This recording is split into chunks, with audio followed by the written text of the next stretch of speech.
how many incidents are we talking about, and roughly what happened?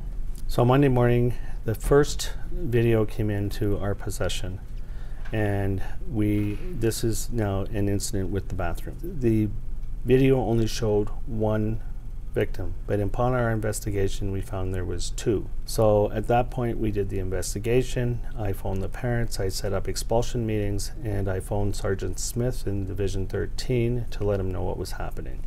So then Monday night I was here late, and a second video then came into my possession. It was horrific. So at that point I had expulsion meetings to protect the first two victims the next morning, and I didn't know who was in the video at that point, so we couldn't get to it until Tuesday at noon.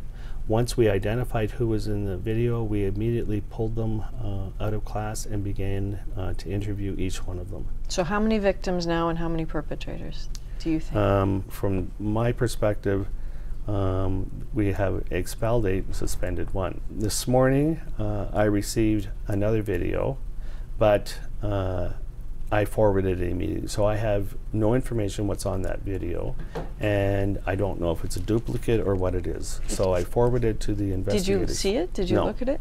No, because now it's a police investigation. So you're talking 4 victims now? I know of 4. 4 victims, okay.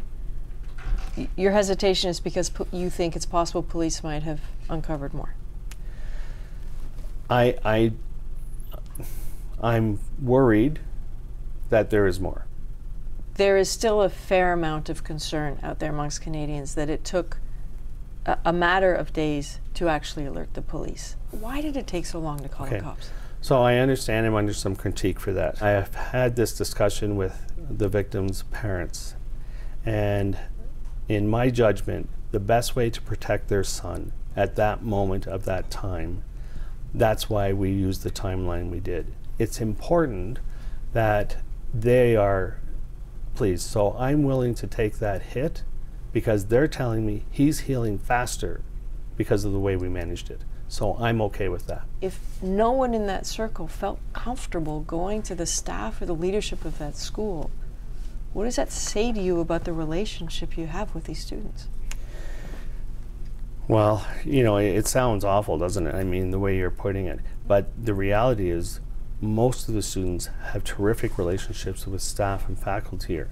And I know that the boys involved here also admire their teachers and coaches and so forth. So I'm going to let the police investigate to see how this turns out, and then we're going to have to do a deep dive right away into that to find out what is going on here and why is that. I mean, we have to do better.